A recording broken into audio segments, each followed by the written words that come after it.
I didn't mean for my laugh to sound like a flirt, but the way my husband's eyes darken across the table tells me I've gone too far. The room stills, or maybe it's just me. The air clings heavier, thicker, like someone turned the oxygen down a notch. A second ago, the restaurant hummed with chatter and clinking silverware, but now all I hear is my own pulse pounding in my ears. My hand lingers too long on the rim of my wine glass, and I can't decide if I should look at my husband or keep pretending nothing happened. I swallow. The heat in my chest won't let me breathe easily. My name is Alina. I'm 32, married for 8 years. And tonight I'm sitting between the two men who make my world tremble for completely different reasons. To my right, my husband, Mark.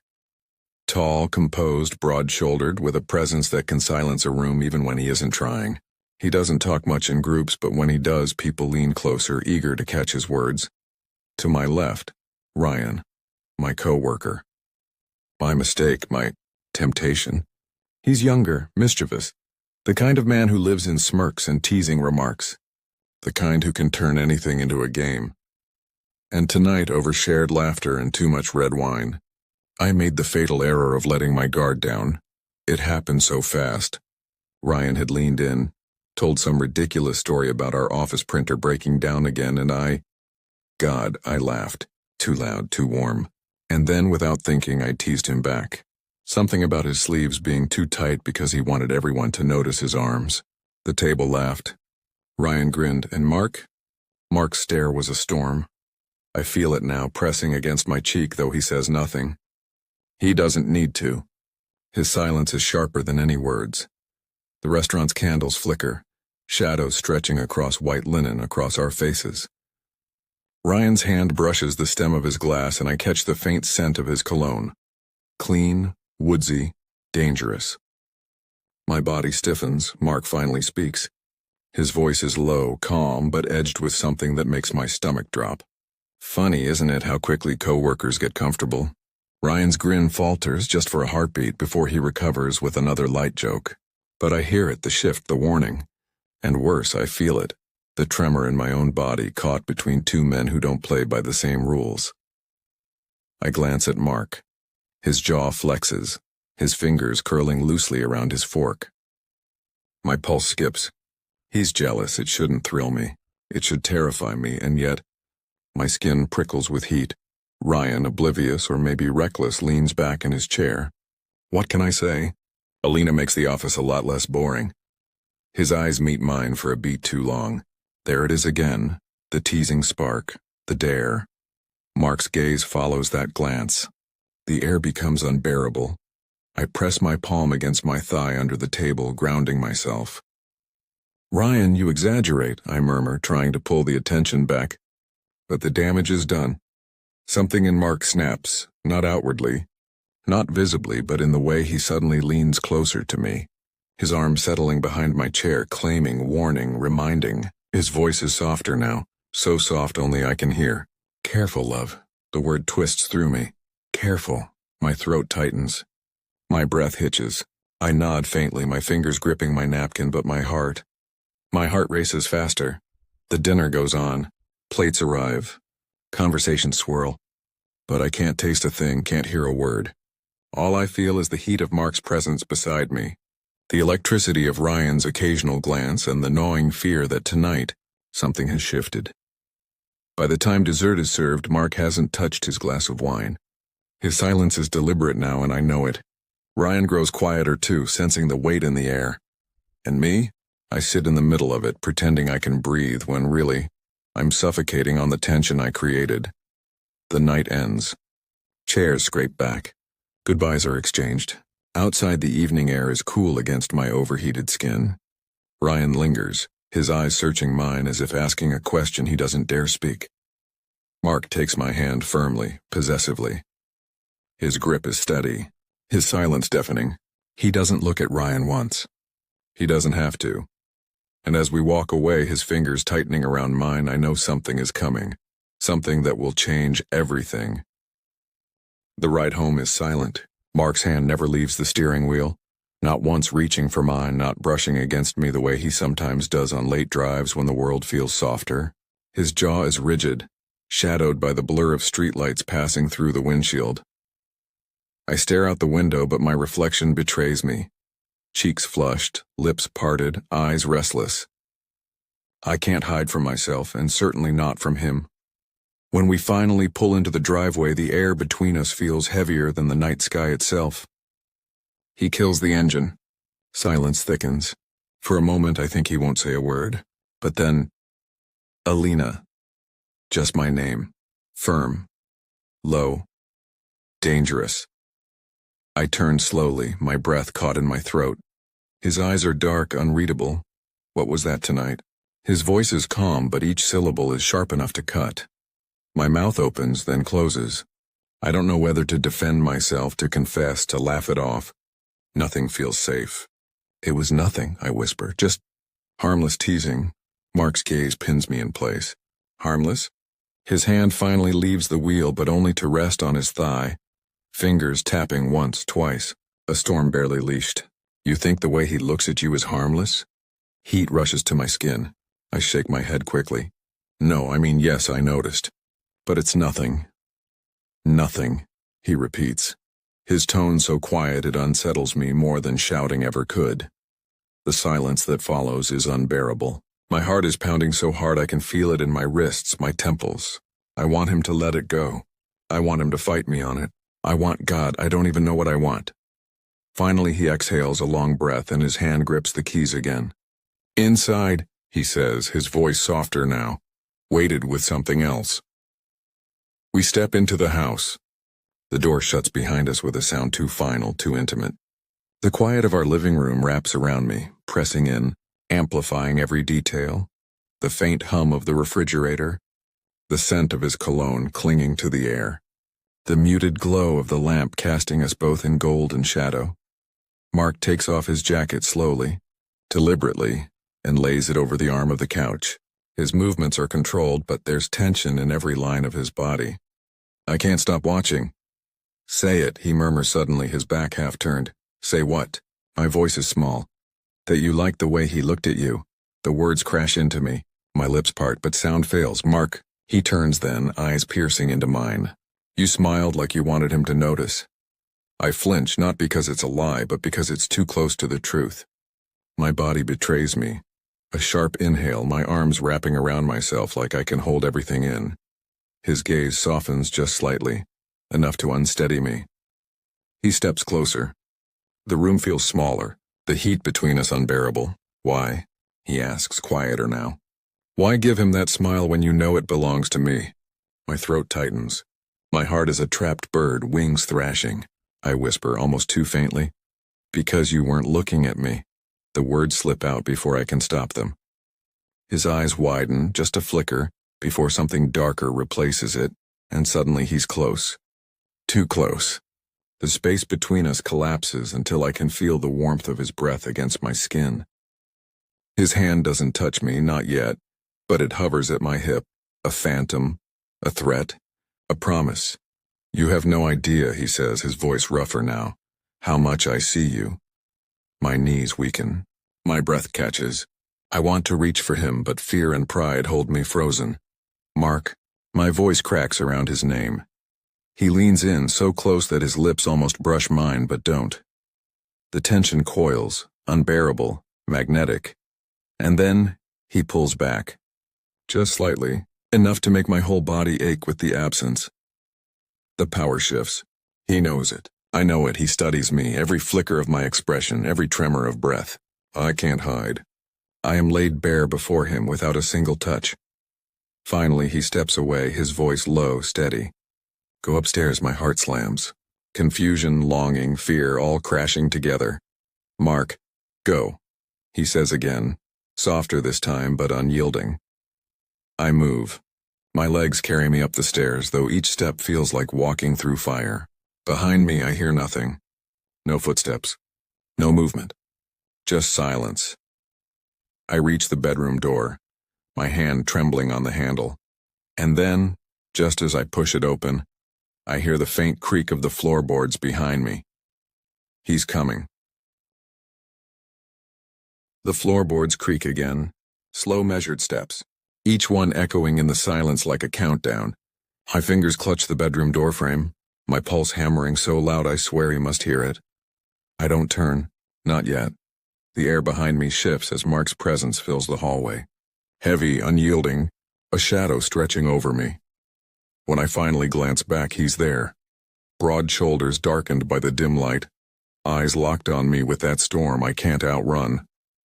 He doesn't stop until he's close enough that I can smell the faint trace of whiskey on his breath, the clean sharpness of his cologne. "Why are you running from me?" His voice is low, unsteady in a way that makes my chest tighten. "I'm not," I whisper. My hand still grips the frame. My whole body trembles with the effort of standing still. "You are." His fingers lift, just one, and graze the back of my arm, barely a touch, yet it sends a shiver racing down my spine. "You've been running for weeks." I can feel it, my lips part. The truth claws at my throat, begging to escape. He's right. I have been running, hiding in small lies and nervous laughter in the safety of pretending I don't crave what I shouldn't. "Mark." I breathe his name like it's a prayer and a sin all at once. His hand traces lower, settling at my wrist. His grip is light but commanding. Look at me, I do. God help me, I do. And what I see steals the air from my lungs. His gaze is molten, anger, yes, but beneath it, something raw, something aching. "I can't stand watching you smile at someone else like that," he says, voice thick. "Do you understand what it does to me?" My chest caves. Words tumble out before I can stop them. "I only wanted you to notice me, and the kind that feels alive." His thumb strokes once across my pulse, feeling the frantic rhythm beneath my skin.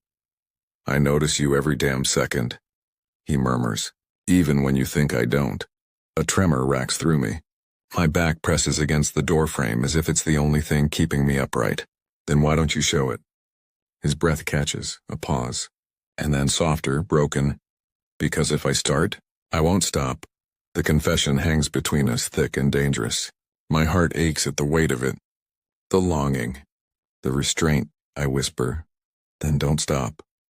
His eyes darken, and for a heartbeat I think he'll kiss me. His face is so close, the heat of him swallowing me whole. My lips part, aching, waiting, but instead his forehead rests against mine. Not a kiss. Something deeper, something that hurts more because it's not enough. "I can't lose you," he breathes. His voice cracks, barely audible. Not to him. Not to anyone. My eyes sting. Tears blur the edges of his face. I lift my free hand, finally daring to touch, my fingers brushing the rough line of his jaw. He leans into it, a sigh trembling from his lips, and the sound shatters me. The space between us dissolves. His lips find mine, slow, hesitant, like a man crossing a line he's terrified to never come back from. The kiss burns. It's not frantic, not rushed, it's deep, claiming, filled with everything unsaid. My body melts against his, every nerve alive. His hand slides to the small of my back, pulling me flush against him. I gasp against his mouth, my fingers curling into his shirt like I'll drown without him. Time doesn't exist. Only this, only him, and then the sound. A vibration on the dresser. My phone, buzzing, shattering the fragile world we've built in this moment. We both freeze. My lips still against his breath ragged against mine. The phone hums again, insistent. I pull back first, trembling, my chest heaving. His hand lingers at my waist, unwilling to let go. His eyes search mine, storm and fire colliding. The screen lights up across the room. Mark sees it too. His jaw clenches, his hand finally releasing me. The air cracks with silence. The confession we've shared, the kiss that's changed everything, it's no longer just between us. The outside world has bled in, and the consequence is waiting on the other end of that call. The phone buzzes again. The name on the screen glows like a curse. Ryan. Mark's jaw tightens, muscles shifting beneath his skin as though he's holding back a tidal wave. His eyes never leave the screen, then cut to me. Sharp, questioning, accusing, aching all at once. I take a step back, my hand pressed to my lips, still trembling from the kiss that hasn't left me. "It's nothing," I whisper. The words are thin, unconvincing, even to my own ears. Mark doesn't move. His silence is louder than shouting. The phone stops. The glow dies, And for a second I think maybe it's over. Maybe we can bury this night in shadows, but then Mark speaks. His voice is raw. Do you want him? My breath hitches. The question slices me open. I shake my head furiously, words tumbling, frantic. No, God, no. I don't. He steps closer. His presence swallows the space, his eyes burning into mine. Then why does he think he can call you at midnight? The air thickens, heavy with unsaid things. My chest aches. My voice cracks. Because I didn't push him away hard enough. The truth. Ugly. Bare. Mark exhales sharply, dragging a hand through his hair. The storm inside him is visible now. Jealousy, fear, love all colliding like lightning. And then something shifts. His anger collapses into something else, something more dangerous. Vulnerability. You could break me, Alina, he says quietly, almost hoarse. Do you understand that? My heart stops. His voice, so raw, so unguarded, undoes me more than his rage ever could. Tears sting my eyes. I move before I think, crossing the distance, pressing my palms against his chest. I don't want to break you, I whisper, voice shaking. I want you to see me. To need me to... My breath falters. To love me the way I love you. His hands catch mine, gripping tight like a man holding on to the only thing keeping him alive. His eyes close for a moment, his forehead pressing against mine again. That unbearable closeness that's more intimate than anything. I do. He breathes, more than I can stand. That's the problem. Something in me fractures. A sob escapes, caught between relief and agony. And then, it all unravels. He kisses me again, but this time there's nothing hesitant about it. His mouth is hot, desperate, claiming mine with a force that steals the breath from my lungs. My hands clutch his shirt, pulling him closer, closer, until there's no space left between us. The dam has broken. His hands roam. My back, my waist, the curve of my hip, each touch electric. Grounding and igniting all at once. I gasp against his lips, the sound swallowed by him, devoured. We stumble back toward the bed, half blind, half mad, his grip unyielding. The doorframe catches my shoulder and I laugh, sharp, breathless, before his mouth silences me again, fierce and tender all at once. Every kiss is a confession. Every touch a plea. The weight of weeks, months, maybe years of unspoken need collapses into this moment. His restraint is gone, and so is mine. When he finally pulls back just enough to look at me, his eyes are wild, glassy with emotion. His voice breaks on the words. Tell me you're mine, I don't hesitate. I've always been yours. His breath shudders, and for the first time tonight I see his walls crumble. Not the controlled, silent Mark the world knows, but the man beneath, vulnerable, fierce, desperate. He kisses me again, softer this time, almost reverent. His hands cradle my face like I'm something fragile, precious, and I realize then it isn't jealousy that drives him. It's fear, fear of losing me. The weight of it crushes me even as it lifts me higher than I've ever been. We collapse onto the bed, tangled, breathless, caught in the storm of everything we've held back. It's not about anger anymore. It's about need. About truth, skin against skin, heart against heart. The lines blur. The world fades. And in the wreckage of restraint, I find the thing I've been aching for all along. His surrender. But just as the air steadies, just as I think the storm has passed, he pulls back. His chest rises and falls hard, his eyes locked on mine, searching, afraid. What if this isn't enough? He whispers. What if I already lost you the moment you smiled at him? The words pierce me deeper than any jealousy ever could, because now I realize the breaking point isn't just about passion. It's about whether we can survive what we've unleashed. His words hang between us, fragile as glass. What if I already lost you the moment you smiled at him? I lie there beneath him, my chest heaving, my body alive with the storm he's unleashed. But it's his eyes, tortured, vulnerable, that undo me completely. You didn't lose me, I whisper, my voice trembling. You couldn't, not even for a second. He searches my face as though looking for cracks, for lies. His hand brushes my cheek, rough thumb grazing away the wetness he finds there. Then swear it. Swear you'll never let anyone touch what's mine. The words send a jolt through me, not of fear but of something hotter, something that makes my blood rush and my skin ignite. I lift my hand, press it flat against his chest, feeling the thunder of his heart. I swear, but Mark, you have to stop hiding from me. Stop pretending you don't feel this. His breath shudders out of him. His forehead drops to mine. And for a moment it's like the entire world narrows to just the rhythm of our breaths. The heat of his body against mine. The weight of the truth neither of us can run from anymore. I feel it, he admits, voice low, broken. Every second. It scares the hell out of me. I close my eyes, tears slipping free. Then be scared with me. Just don't let me go. Something in him breaks then, not in weakness but in surrender. He kisses me, fierce and consuming, as if sealing the vow between us. This isn't just passion. It's raw, messy love, the kind that terrifies you because it demands everything. His hands grip me like he's anchoring himself, and I cling back, because I need him just as desperately. Every barrier, every silence, every unsaid word crumbles. We're stripped bare, not just in skin but in soul. The world outside ceases to exist. There's no Ryan, no dinner, no wine, only us. Only this. We lose ourselves in each other. Mouths colliding, breaths mingling. The frantic heat of bodies tangled in sheets that will never again be just fabric, but the battlefield where we fought for each other. And yet, when the frenzy ebbs, what remains is something deeper. We lie in the aftermath, the quiet heavy but no longer suffocating. His arm wraps around me, pulling me into his chest. His breath warms the crown of my head. For the first time in weeks I feel safe, seen, but the silence lingers, asking questions neither of us can ignore. Finally I speak. My voice is small but it cuts through the quiet. You don't have to compete with him, Mark. You never did. I teased Ryan because I thought, maybe if you saw it you'd remember how badly I still want to be wanted.